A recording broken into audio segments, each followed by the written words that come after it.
The behaviour just gets more psychotic by the day. Lady Colin Campbell, we saw Catherine, the Princess of Wales, yesterday, celebrating her 14th wedding anniversary, looking delightful.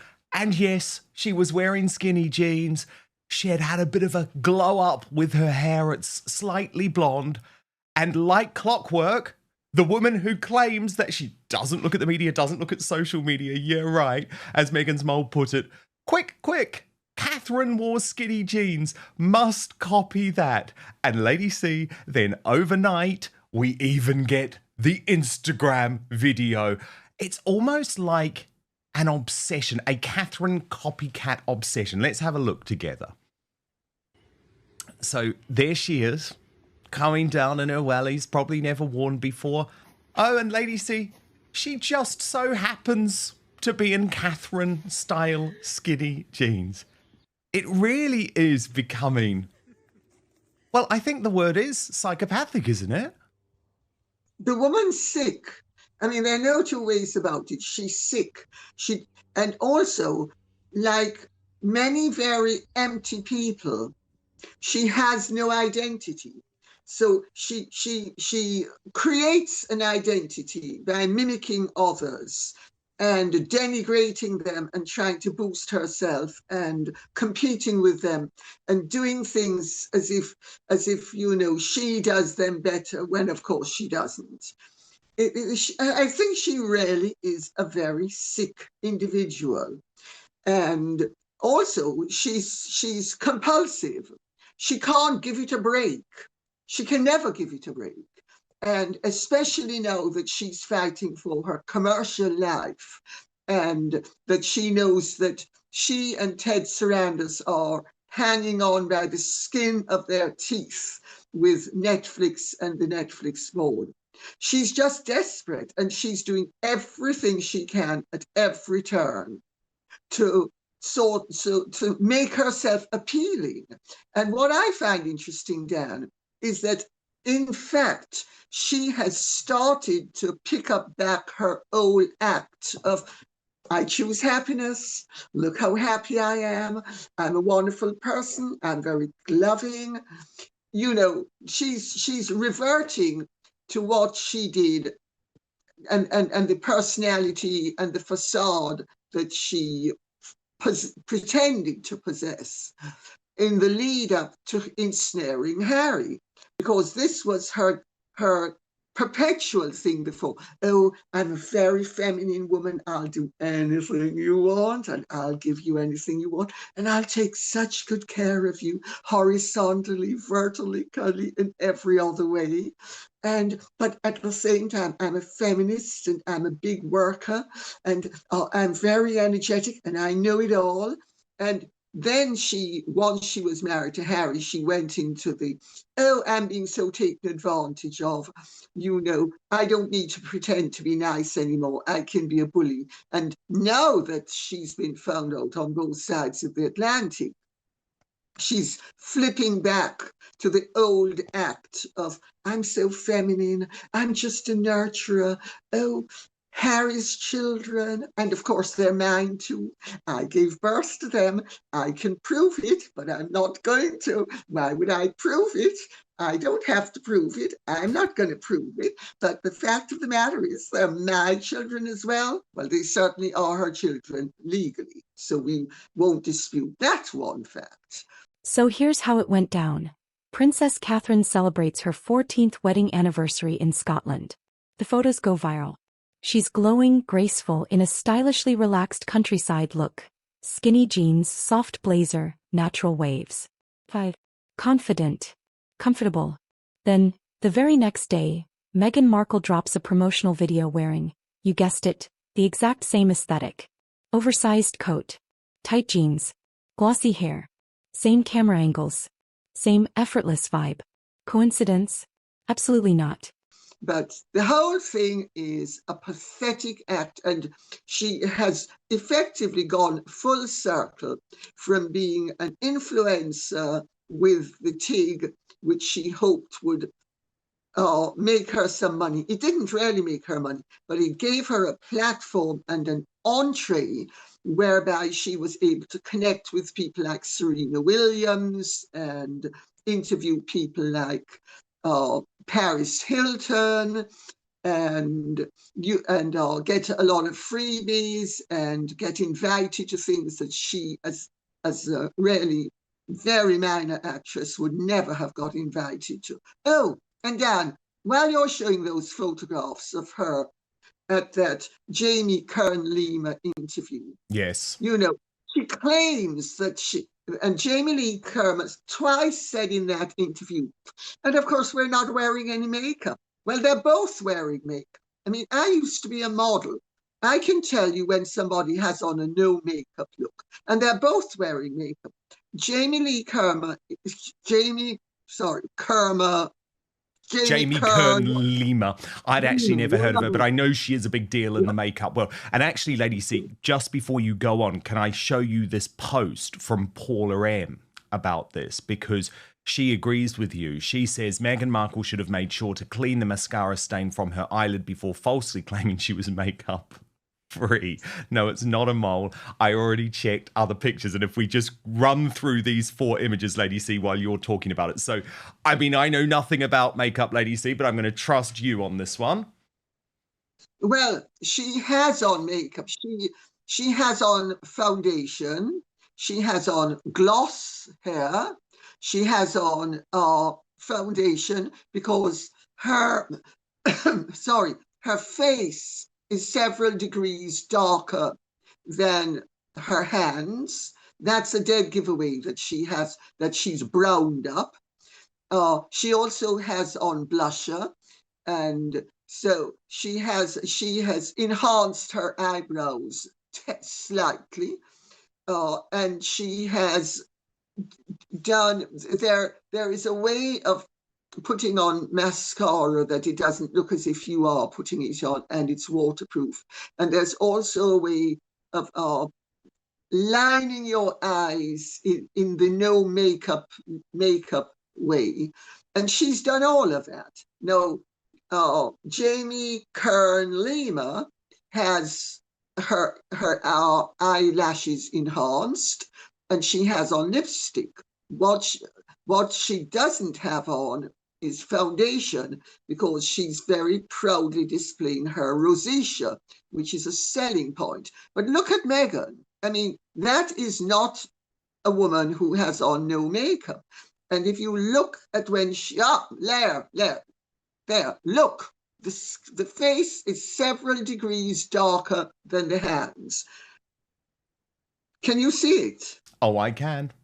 Royal insiders aren't buying it, and neither is Lady C. He calls it exactly what it is: psychopathic mimicry. This isn't admiration. This is a toxic need to compete, to copy, to replace. Meghan isn't just inspired by Catherine, she's trying to become her. And the world is finally calling it out. And if you thought that was disturbing, buckle up. Because Meghan didn't just try to look like a duchess, she's trying to sell products as one. Lady C reveals that Meghan sent a luxury gift basket to her podcast guest, complete with a card signed HRH Meghan. A royal title she's legally forbidden to use. A title she agreed to drop when she walked away from the monarchy. Oh, I can. I'm just listening in fascination. And I'm totally agreeing, but you know, I'm not an expert in this area, so I'm leaving it to the expert. But no. Look, you can't trust a word she says. So as soon as she said, "Oh, I'm not making any makeup," my automatic assumption was, well, she probably is. And Lady C, isn't it just so hilarious that she genuinely expects us to believe that she never looks at the media, that she never looks at social media, yet all of her Instagram content is now a direct reaction to either what people like us are saying, what the mainstream media is saying, or what William and Catherine are doing. I mean, it's just absolutely hilarious. I do have to say, Lady C, though, can we just take a moment to celebrate how wonderful William and Catherine look during this 14th anniversary? And wasn't it wonderful to see as well that even though Meghan did her absolute darndest to push them off the front pages, The Sun, for example, we can look here this morning in the UK, still went with Wills and Kate on Love Island. And Lady C, let's just say, William, how do I put this politely? We know that anniversaries are special to him because of this old video when he was talking to a couple who were a member of the public who were celebrating their anniversary. Some smart plans with the arched eyebrows. So I'm sure William and Catherine had some smart plans. But I mean, Lady C, it is interesting, isn't it? Obviously, we've looked a lot into their relationship, and I think we all agree that they're happier than they've ever been, which is quite incredible 14 years into a marriage. But sometimes a health crisis like the one that Catherine experienced has that positive impact on a relationship. Yes, it does. It absolutely does. Because, you know, it focuses your attention on what's really important. And also, let's remember, Catherine is not out of the woods yet.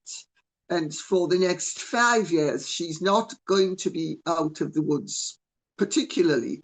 And after 5 years, there's always still the slim possibility of a return of the cancer.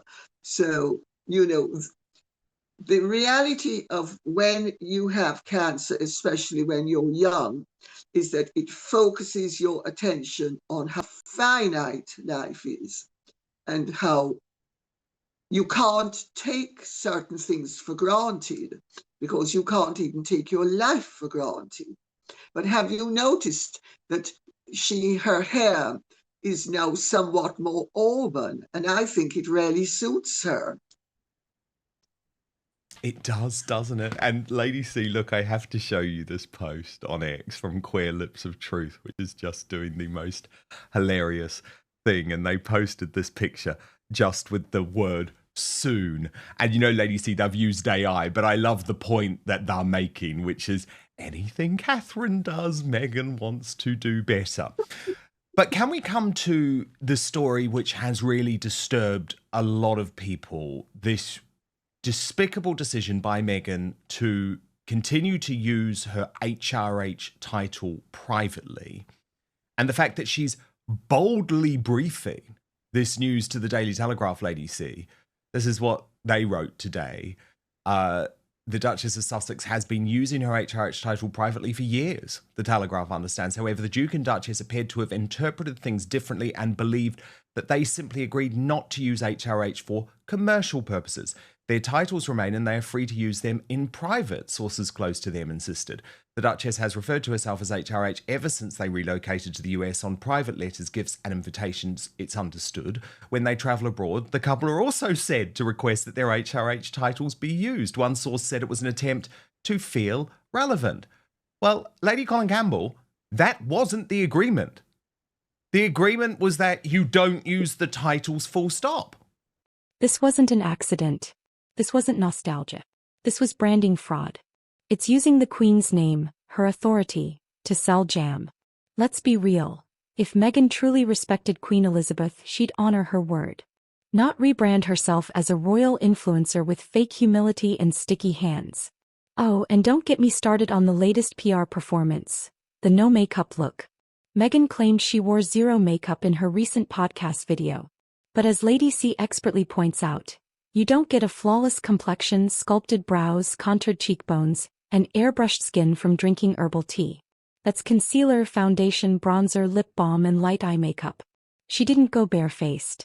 She went strategically natural-looking, because nothing Meghan does is ever truly spontaneous. It's not about being real. It's about performing relatability. And frankly, the act is getting old. That's right. That's right. They're not allowed to use them even privately.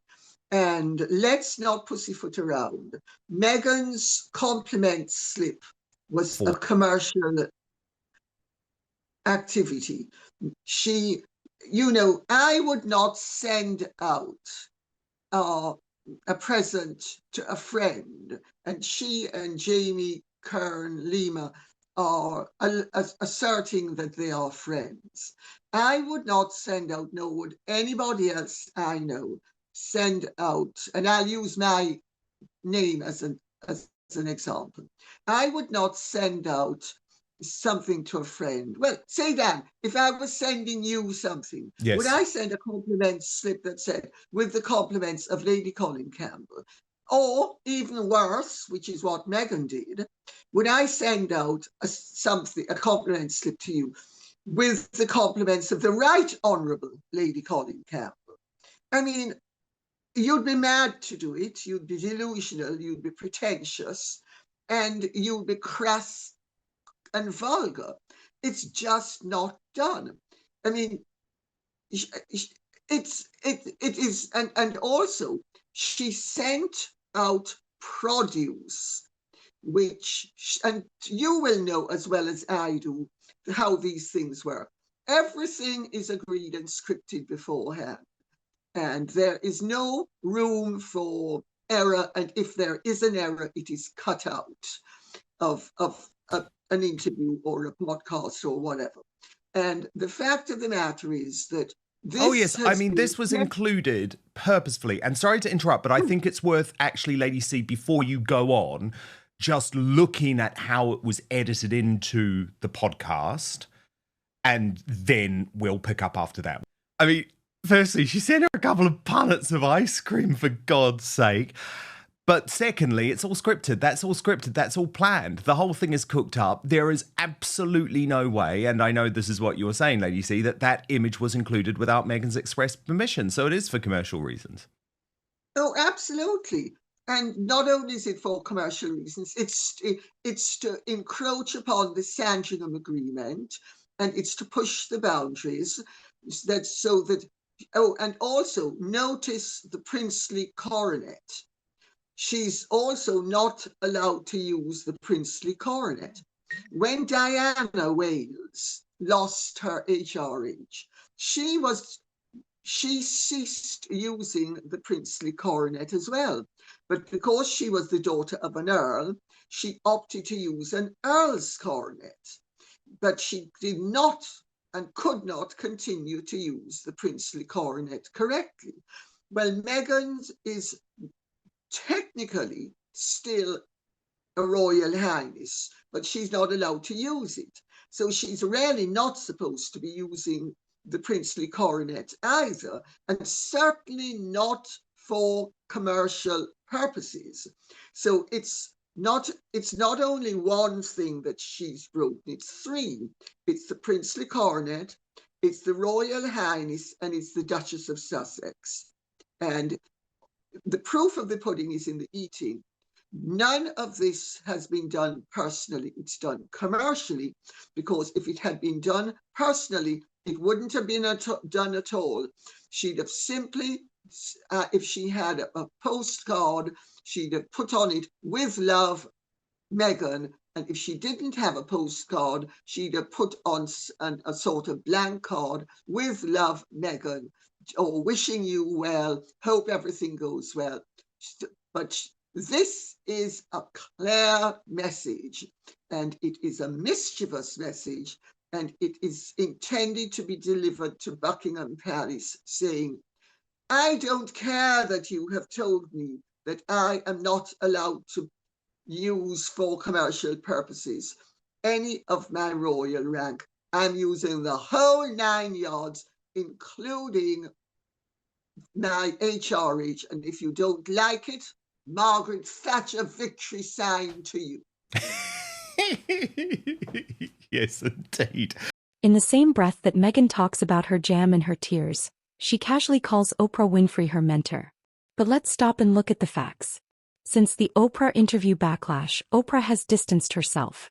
No more public praise. No more shared appearances. No more cross-promotions. It's crickets. So why does Meghan keep mentioning her? Because she's clinging to past glory. Oprah gave her the biggest platform of her life, and she knows she'll never get one like it again. Meghan wants the public to believe that she's still rubbing shoulders with the A-list. But behind the scenes, Hollywood is walking away, one polite silence at a time. Next comes the phony generosity stunt. Meghan supposedly drops off homemade ice cream and strawberry sauce when Jamie Kern Lima is feeling overwhelmed. Sounds sweet, until you realize the timing. Meghan was about to release her new podcast. Jamie's a billionaire entrepreneur and influencer. This wasn't compassion. It was strategic gifting. Lady C tears into this perfectly. When you know someone has in-laws visiting, do you deliver jam and ice cream or do you leave them alone? This isn't generosity. It's branding disguised as kindness. Now, Lady C, everyone's been talking about the on-camera interview that Meghan did, of course, with Jamie Kern-Lima. But I put myself through the hell of also listening to their episode together of Meghan's podcast, Confessions of a Female Founder, because there are a couple of moments from it that I wanted to play to you because I think they are so very instructive. I'm always stunned that Meghan leaves some of these moments in because I just think it shows that she has no self-awareness. This was the first moment where they're talking about blood types, and Meghan really admits that she views herself and always has viewed herself as a chronic overachiever. Listen. Hi. Hi. Oh my gosh. We're actually double recording for you, and we started 5 minutes out. Oh, Jamie. I mean, I feel like we haven't talked about our blood type, but yours is probably an A positive like mine, because I was like, even my blood is overachieving. It is. It is? It is. And I just learned that this year, actually. Oh my God. Yeah. That's my running joke. I was like, even my blood type has to be like A positive, A plus, A plus. Oh my gosh. Thank you for doing this. It's been a full week, but here we are. You good? Yes. Are you okay? Yeah. Well, you saw my text yesterday. So there's a lot going on. But that's for our rocking chairs. This is our pseudo rocking chairs. Even my blood is overachieving. That is the real Meghan Markle, Lady Colin Campbell. A real tosser. Absolutely such a tosser. I mean, boastful, arrogant, pretentious. And what has she achieved that is so commendable? Yeah, she managed to wangle her way into the bed and marriage with the prince. Instead of capitalizing upon the opportunity, she exploited it. She's blown it. She's returned to her roots as a hustler, trying to sell rubbish to people on the pretense that it's something desirable. What has she achieved except creating huge problems within this nation and within the Commonwealth in terms of race baiting and political mischief making? Does she really think that she has achieved anything commendable? The woman is so pathetically out of touch with the reality of what she is. But then that is very characteristic of a malignant narcissist. And she, with her constant manipulations, also shows, and her lack of boundaries, that she's Machiavellian and very sociopathic in her demeanor. And I don't think any of that is commendable. And I suppose maybe she's right. Maybe she is an overachiever. She's an overachiever in creating havoc and mischief and causing problems. But is she an overachiever in anything commendable? Absolutely not. Let's call it what it is, a performance of humanity. And Meghan's been staging it since day one. This line might be the most cringeworthy thing Meghan has ever said on record. And that's saying a lot. She brags that her blood type is A+, and says even her DNA is overachieving. Seriously? That's not confidence. That's narcissism dripping in avocado toast. Lady C doesn't hold back. She says Meghan's worldview is delusional, egotistical, and socially dangerous. The woman truly believes she's a gift to the planet. And it shows. There was another moment, Lady C, where she, and this, it's so funny because Jamie, I always forget her name, Jamie Kern-Lima. Yeah, Jamie Kern-Lima, who actually, Lady C, look, I mean, I think she's completely sycophantic and revolting when it comes to Meghan, but actually she has achieved a lot in her life, right? Her business is a huge success. And she sold it for $1 billion. She had faced lots of rejection. She came from nothing. She didn't have any silver spoon in her mouth or any funding from Prince Harry or member of the royal family. And Oprah Winfrey is... Or Thomas Markle. Or Thomas Markle. Exactly. Very good point. And Oprah Winfrey has genuinely become a mentor to her. So Meghan, knowing this, has to claim that Oprah Winfrey, who we all know has seriously distanced herself from Meghan Markle post the interview humiliation. Meghan, of course, has to say, Oprah's my mentor too. Listen. And, you know, Oprah, who I know is a mentor and friend to you, same for me. She was the one that said, there are tons of things you could put your name on. Mm-hmm. But for you and how you like to show up for people, once you figure out how to encapsulate your essence, then you'll know. Oh, yeah. She's really your mentor too, Lady C. Are we buying that? Do we really think Oprah is still mentoring Ms. Markle? Oh, of course, Dan. She absolutely is. And don't forget, she's been mentoring you as well. I mean, have you forgotten the last time you were staying here? I had to tell the switchboard to stop putting through calls to you from that ghastly Oprah Winfrey because she was harassing and hounding you. I mean, yeah. I mean, just as how we believe that, we believe Meghan has been mentored by Oprah. And I can tell you something, if there's any truth to it, it just shows what a shocking sort of failure Oprah is, except Oprah is not a shocking failure. She, like Jamie Kern-Lima, has come from nowhere, and she has hustled those buns, and she has made herself into billionaires. And Meghan is jumping on two bandwagons, hoping that if she attaches herself to these people, that somehow their techniques will rub off on her and she will end up being a success as well. But the fact of the matter is, Jamie Kern-Lima has produced something that people wanted. You know, it's basically great cover-up makeup for women who have skin problems, which a lot of women do. Oprah produced really on the back of much of the white American middle-class female population. Meanwhile, Prince William and Catherine are holding it together, with dignity, duty, and actual grace. They celebrated 14 years of marriage. Catherine stepped out during cancer treatment looking stronger than ever. And you know what? The media loved her for it. Despite Meghan's copycat antics, fake tears, HRH stunts, and jam drops, the British public still chose Catherine for the front page. Why? Because she's the real thing. The crown isn't about branding. It's about service, strength, and silent dignity. Meghan never understood that. Catherine lives it daily.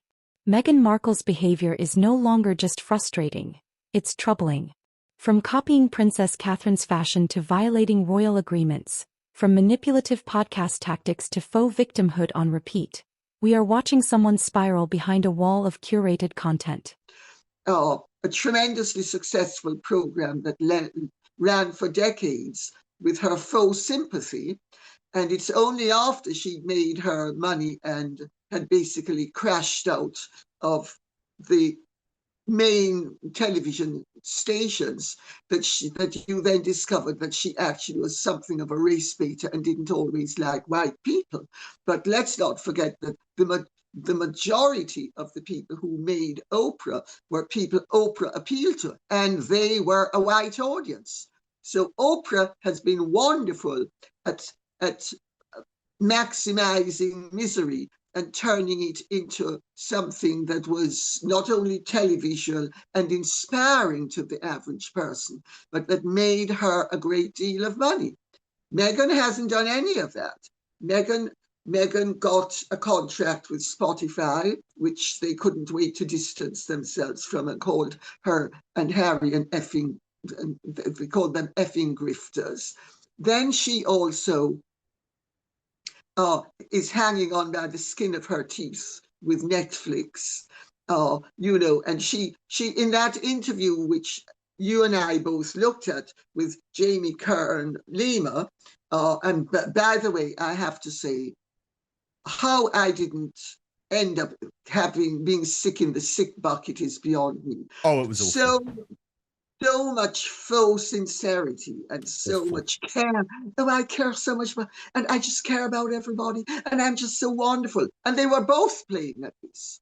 And I really thought it, I mean, okay, Jamie Kerma, whatever the hell her name is, Jamie whatever. She is trying to set herself up with a podcast. And so I'm not knocking her for playing ball in such a sycophantic way.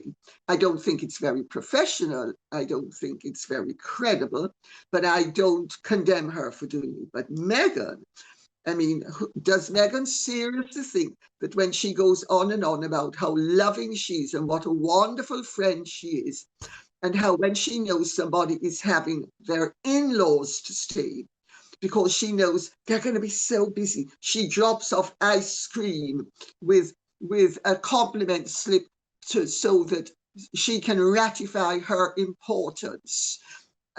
Does she, I mean, are we supposed to be dumb? Are we supposed to believe that Jamie Kern Lima, who is such a competent businesswoman, would really need to receive rubbish from Meghan Markle, and that it was going to make a difference to her life? The whole thing is an act for them to pretend that Meghan is a wonderful person, despite the abuse she has subjected the royal family to, the British people to, her father, her brother, her sister, the Commonwealth. Let's remember, Meghan has been an extremely malignant personality and is now known to be such on both sides of the Atlantic. Are we supposed to forget all of that? Because Jamie Kern Lima said, so are you doing okay? Because I'm such a good friend of yours and I need to know that you're doing okay. Are you doing okay? And I know, it was just, it made my skin crawl. And by the way, I just have to call out Ms. Markle for stealing my catchphrase. So, you know, when I do my live show, and actually, when I left GB News, I was so determined that they were not going to take my catchphrases from me because they tried. So no spin, no bias, no censorship. Let's go at something I said even before I was on GB News. And I say, let's go just before we get into the top of the show. Listen to how Meghan decided to start her podcast this week. I have no doubt that you're going to walk away from this conversation feeling energized and inspired. Let's go. And Lady C has said what so many of us are thinking. This isn't rebellion. It's obsession. And it's getting dangerous. That's it for today's royal breakdown. What do you think? Has Meghan gone too far? Is it time for the palace to strip her of every title she's still using? And should Prince William finally step in? Drop your comments below. Smash that like button if you're tired of the royal circus. And don't forget to subscribe for no spin, no fluff, raw royal reaction every week.